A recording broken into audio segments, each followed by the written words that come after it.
بسم اللہ الرحمن الرحیم۔ ویورز، آپ دیکھ رہے ہیں ہمارا YouTube channel news to you. امید ہے آپ خیریت سے ہوں گے۔ الطاف حسین کو تحریک انصاف میں شمولیت کی دعوت دی گئی ہے، بڑی خبر ہے، جس کی تفصیلات بتائیں گے۔ پھر یہ جو اسٹیبلشمنٹ مخالف ایک اتحاد بن رہا ہے، اس کے اصل عزائم کیا ہیں؟ اور عمران خان نے کل جو اڈیالہ جیل کے اندر اپنی ایک میٹنگ کی رہنماؤں کے ساتھ، اور اڈیالہ جیل کی کانفرنس روم کو میٹنگ روم بنا دیا،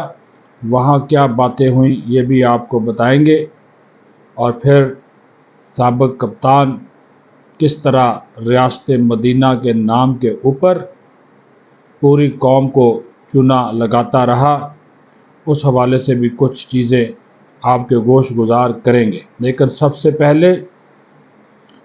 اس واقعہ کی، اس حرکت کی، بلکہ اس جاہلیت کی شدید مذمت کرتے ہیں جو تحریک انصاف کے کارکنوں نے اللہ تعالیٰ کے گھر یعنی کہ خانہ کعبہ میں کی، اس کی حرمت، اس کا تقدس پامال کرنے کی کوشش کی، اور تحریک انصاف کا پرچم خانہ کعبہ کے حدود کے اندر جا کر لہرا دیا، نعرے بازی کرتے رہے۔ سوشل میڈیا کے اوپر یہ ویڈیو وائرل ہے۔ توبہ، استغفار، اللہ خالق کائنات، مالک کائنات ہے، رب العالمین ہے، وہ اس کا گھر ہے، ہمارا خالق ہے، ہمارا پیدا کرنے والا ہے، اور ہم اس کے گھر کے اندر جا کر، جہاں پہ جس کی حرمت کے حوالے سے خود نبی کریم صلی اللہ علیہ وآلہ وسلم اور پھر اللہ تعالیٰ نے قرآن پاک میں اپنے گھر کے حوالے سے کیا فرمایا وہ واضح ہے، اور ہم ہیں کہ اپنی سیاست کے لیے بھی ایسی مقدس جگہوں کو، مقامات کو، اور میرے پیارے اللہ کا جو گھر ہے اس کو بھی ہم بخشتے نہیں ہیں۔ اللہ تعالیٰ جنہوں نے یہ حرکت کی ہے ان کو ہدایت دے، وہی ہدایت دینے والا ہے، لیکن یہ انتہائی پستی اور جاہلیت پر مبنی حرکت ہے۔ علیمہ خان مسلسل رابطے میں ہیں الطاف حسین کے ساتھ، ان کے رابطے گزشتہ دنوں ٹیلی فونک رابطے ہوئے ہیں، اور یہ وہی الطاف حسین ہیں جن کی پاکستان مخالف تقریریں، فوج مخالف نظریہ بیانیہ کسی سے ڈکا چھپا نہیں ہے۔ اور انفارمیشن یہ ہے کہ علیمہ خان نے الطاف حسین کو تحریک انصاف میں شمولیت کی دعوت دی ہے، اور الطاف حسین نے اس کے لیے وقت مانگا ہے کہ وہ سوچ کر اس کا جواب دیں گے، لیکن ساتھ یہ بھی کہا کہ فوج کے خلاف، ریاستی اداروں کے خلاف جو تحریک انصاف کا موقف ہے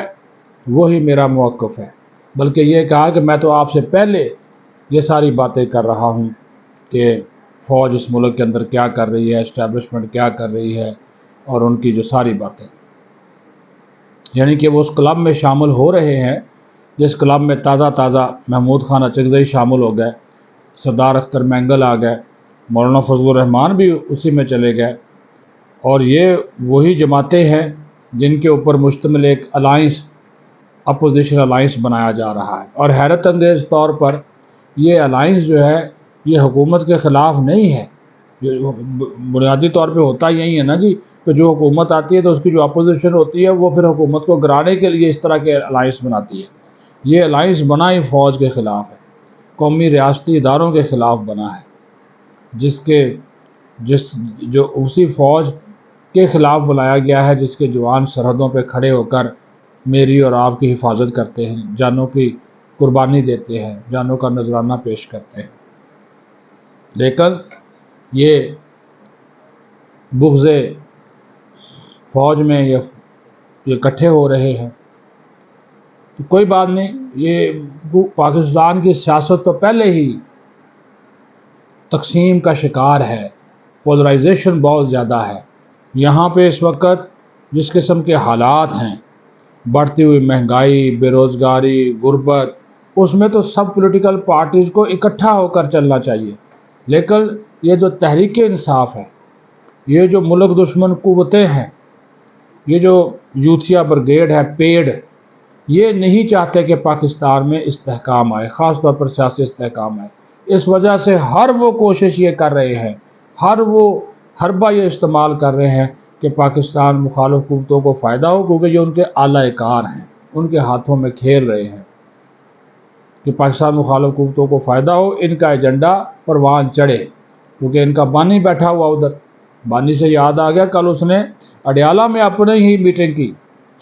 اس کا بھی نوٹس لینا چاہیے اعلیٰ حکام کو کہ جیل کا کانفرنس روم کیسے پارٹی میٹنگ کے لیے استعمال کرنے دیا گیا، جس میں یہ صاحب بہادر جو تھے، قیدی نمبر 495 المعروف 804، یہ اجلاس کی پارٹی کے رہنماؤں کے اجلاس کی صدارت کرتے ہیں، ان کو ہدایات جاری کرتے ہیں کہ اس الائنس میں اور لوگ شامل کرو۔ اس میں واضح طور پر کہتے ہیں کہ فوج کے اوپر دباؤ بڑھا کر رکھنا ہے، اسٹیبلشمنٹ کے اندر دباؤ بڑھا کر رکھنا ہے، آپ دیکھیں گے کہ یہ مجھے نکالنے پہ مجبور ہو جائیں گے، یہ اس کے دعوے ہیں۔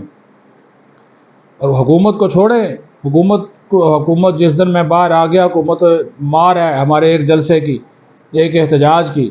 ان کے اوپر دباؤ بڑھانا ہے، عدلیہ کے اوپر اس نے دباؤ بڑھانے کی اور اپنے سوشل میڈیا کو مزید ایکٹیو اس نے کرنے کے احکامات جاری کیے ہیں کل۔ یہ ہے اس کا کہ وہ جیل میں بیٹھا ہوا جو ڈان ہے، وہ اس ملک کو کس طرف لے کر جانا چاہ رہا ہے، یہ اس سے آپ اندازہ لگا لیں کہ کیا احکامات اپنی پارٹی کو وہ دے رہا ہے کہ لڑ جاؤ، جھگڑ جاؤ، فوج کے سامنے آ جاؤ، اسٹیبلشمنٹ کی ایسی تیسی پھیر دو، ملک کا نہ سوچو، یہ تباہ ہو جائے گا۔ ابھی بھی سری لنکا بننے کی باتیں کر رہا ہے، کل بھی اس نے کی ہیں، اور یہ بھی دعویٰ کر دیا کہ ملک کو سنبھال ہی ہم سکتے ہیں، چلا ہی ہم سکتے ہیں۔ تو خدا کے بندو، پاکستان ہوگا تو تم لوگوں کی سیاست ہوگی نا، تم لوگوں کے جلسے جلوس ہوں گے نا۔ ابھی تو پہلے اس کو سنبھالے نا، علی مین گنڈا پور کو، جس نے جا کر خود اسٹیبلشمنٹ سے میٹنگ کی، اس کے ساتھ بیٹھ گیا، ان کے نظریے، ان کے بیانیے کو اپنا بیانیہ سمجھا، اس کا کیا کریں گے؟ اس کے اوپر تو آپ خاموش ہیں۔ لیکن بات پھر وہی ہے، کس طرف چلیں گے، کس طرف ملک کو لے کر جا رہے ہیں؟ تباہی اور بربادی کا راستہ اختیار کریں گے، نقصان آپ کا بھی ہوگا، ملک کا بھی ہوگا۔ اور اگر اس کو کوئی بچانے والا ہے نا، تو یہی آپ کے ریاستی ادارے اور یہی فوج ہے جو کہ ابھی تک اس کو محفوظ رکھ کر بیٹھی ہوئی ہے۔ ابھی وزیر اعظم جا رہے ہیں نا سعودی عرب،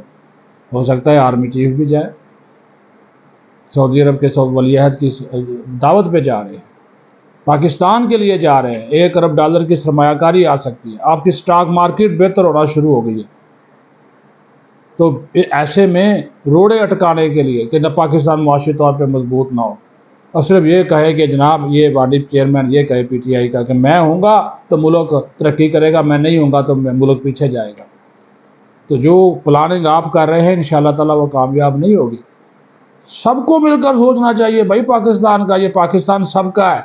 لیکن اگر آپ ملک دشمن قوتوں کا ایجنڈا فالو کریں گے تو وہ انشاءاللہ تعالیٰ کامیاب جو ہے وہ نہیں ہوگا۔ آپ تباہ کر لیں اپنے اداروں کو، پھر فوج کو، ریاستی اداروں کو کر لیں تباہ، تو پھر جو حشر ہوگا، یہ شام، یہ افغانستان، عراق، دیکھ لیں ان کے کیا حالات ہیں۔ اللہ معاف کرے، اللہ پاکستان کو اس قسم کے حالات سے محفوظ رکھے،